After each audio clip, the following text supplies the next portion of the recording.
Kita ke informasi selanjutnya, memiliki keterbatasan fisik ternyata tidak lantas membuat patah semangat untuk tetap berkarya. Seperti yang dilakukan oleh seorang siswi SMK asal Banjarnegara, Jawa Tengah yang sempat viral di media sosial. Meski kedua kakinya mengalami kelumpuhan karena sakit, namun gadis berusia 18 tahun ini tetap semangat berkarya melalui guratan tangannya. Aprisa Nova Rahmawati kini hanya mampu duduk dan berjalan menggunakan kursi roda. Siswi SMK berusia 18 tahun ini mengalami kelumpuhan sejak 4 tahun silam karena sakit demam tinggi yang dideritanya. Namun Rahma tak tinggal diam. Dengan segala keterbatasannya, gadis desa Penusupan Banjarnegara, Jawa Tengah ini mencoba mengalihkan perhatiannya dengan menggambar. Rahma mengaku kesibukan menggambar selalu menjadi hal yang menyenangkan, setidaknya dalam 4 tahun terakhir. Dengan keuletan mengasah hobi yang dilakukan secara otodidak, kini hasil sketsanya mulai digemari banyak orang. Bahkan, anak pasangan Slamet Riyadi dan Sulasih ini mengaku sudah mendapat pesanan untuk menggambar dari berbagai daerah di tanah air. Satu lukisan hasil karyanya, Rahma membandrol dengan harga Rp150.000.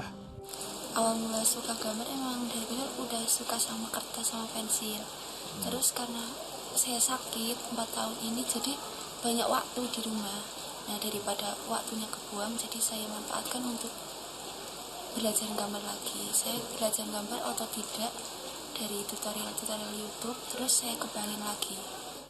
Saya bawa ke rumah sakit sampai 3-4 tahun yang lalu, sampai sekarang masih belum ketemu obatnya juga. Meski sudah menjalani pengobatan, namun hingga saat ini ia belum bisa beraktivitas seperti sedia kala.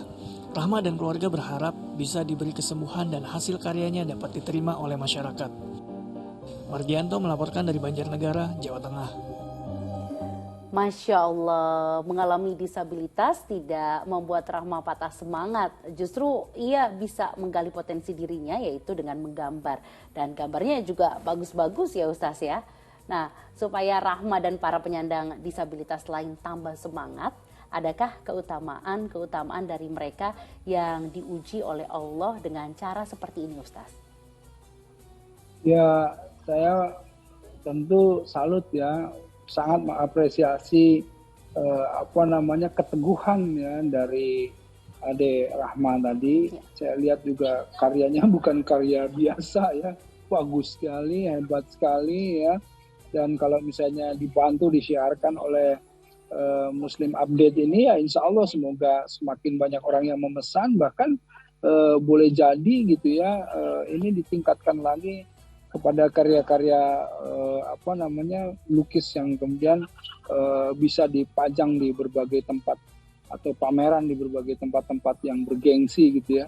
Tapi intinya begini, janganlah tahzan, jangan bersedih, jangan berkecil hati. Karena apa? Karena tidak ada yang lebih baik dari kita semuanya, ya, kecuali mereka-mereka yang bertakwa kepada Allah. Jadi orang-orang seperti Adik Rahma ini yang kemudian dikurangkan di salah satu bagian atau di salah satunya, tetapi juga diberi kelebihan. Nah, kelebihan inilah yang mesti dicari oleh adik-adik atau orang-orang yang kemudian mempunyai hal yang sama dengan Adik Rahma ini. Jadi bagaimana menggali potensi diri, karena Allah itu sebetulnya membuat seseorang dikurangkan di satu hal, tapi juga dilebihkan di satu hal. Nah, mungkin jangan fokus kepada kekurangannya, fokusnya kepada kelebihannya, karena cari kelebihannya di mana, potensi dirinya di mana, dan insya Allah potensi diri inilah yang kemudian bisa menjadikan dia bermanfaat, khairun nasi anfa'um linnas, bermanfaat bagi orang-orang yang banyak. Nah, dari situlah sebetulnya insya Allah kunci kendaraannya ke surga. Coba bayangkan ya, setiap harinya ketika Adik Rahma ini kemudian ikhlas terhadap kondisinya, teguh terhadap pendiriannya, dan terus berupaya di dalam kesehariannya, berupaya untuk berkarya, untuk bermanfaat, ini menjadi ladang amal. Dan kita ini sebetulnya kalah jauh gitu. Karena apa? Karena kita yang diberikan segala sesuatunya itu masih suka bermalas-malasan dan lain-lain. Aduh, nauzubillah min dzalik, astagfirullah. Nah, karenanya kita harus benar melihat bagaimana semangatnya Adik Rahma dan orang-orang seperti ini yang kemudian memacu kita harus lebih lagi agar supaya kita bisa memberikan manfaat yang banyak bagi orang-orang yang banyak. Insyaallah. Insya Allah, amin. Nah, semoga ini dengan tayangan Rahmat tadi ini bisa memicu para penyandang disabilitas lain bisa lebih semangat dan menonjolkan kelebihannya gitu ya, Ustaz ya. Iya, betul ya. Jadi nggak ada di sisi Allah itu ciptaan yang tidak sempurna ya, karena Allah itu khalaqa fasawa qaddara fahada. Allah menciptakan dan menyempurnakan, khalaqa fasawa.